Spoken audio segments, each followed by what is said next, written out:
dans ce journal.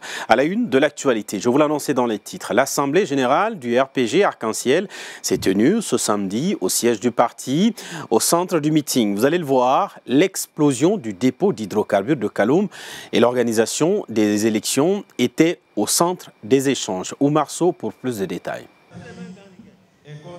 Face aux conséquences de restriction des réseaux sociaux en Guinée et le retrait de certains médias audiovisuels sur les bouquets, le RPG Arc-en-Ciel hausse le ton. Aujourd'hui, vous pouvez entendre des responsables dire que la Guinée, qu'il y a trop de liberté, qu'il y a trop d'indépendance, que les gens sont trop connectés.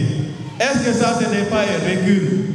Je pense que ce qui est en train d'être perpétré aujourd'hui, notamment contre la presse, ne devrait pas arriver. Donc, il est important que la presse montre qu'elle est jalouse de sa liberté. Il y a un silence que nous ne comprenons pas.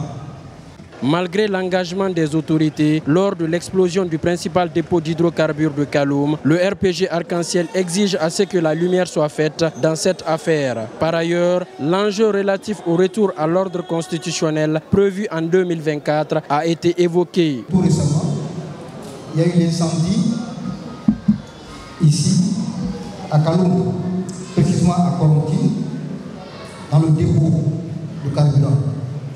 Ce que le RPG Arc-en-Ciel souhaite, c'est de faire la lumière sur ce qui s'est passé. Oui. Nous ne souhaitons pas que cette affaire d'hydrocarbures-là soit un frein pour notre marche vers les élections. Ce n'est pas un argument.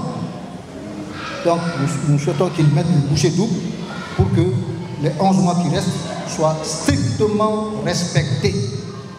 Nous avons dit la fois passée que nous ne sommes pas d'accord pour le glissement et nous réitérons encore.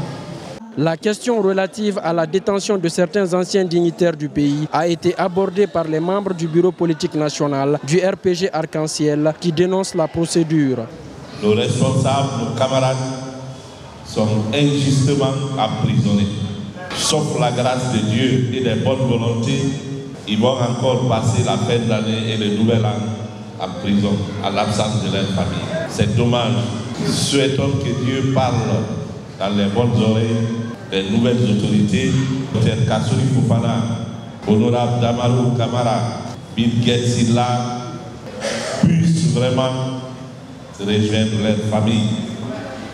Le RPG n'est pas contre la loi, nous voulons le respect du droit, même s'ils sont en résidence surveillée, mais que leur liberté soit garantie. Ces différentes sorties interviennent à quelques jours de la nouvelle année 2024 qui s'annonce cruciale selon le RPG Arc-en-Ciel.